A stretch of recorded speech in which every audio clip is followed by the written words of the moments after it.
In a form of act तर खूपच छान मी म्हणेन. विथ क्लिटरल ऑर्गॅझम तर अजून भन्नाट. म्हणजे जे तुम्हाला 10 ml मिळणार आहे ते असं समजा तुम्हाला 180 ml तुम्हाला तिथूनच बॉडी देणार आहे, झटक्यात देणार आहे.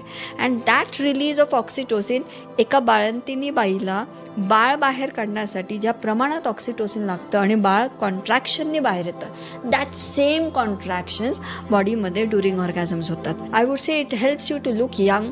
It becomes anti ageing formula.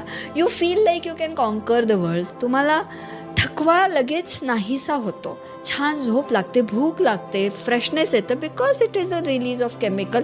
इथले पेल्विक रिजनचे मसल्स अजून स्ट्रॉंग होतात, ब्रिदिंग इम्प्रूव्ह होते, डिसिजन मेकिंग चांगली होते. सगळ्यात सुंदर, ट्रस्ट खूप वाढतो स्वतःवरचा, कॉन्फिडन्स, ट्रस्ट आणि पार्टनरवरचा. एवढे बेनिफिट असताना करायचं नाही का? नाही करायचं.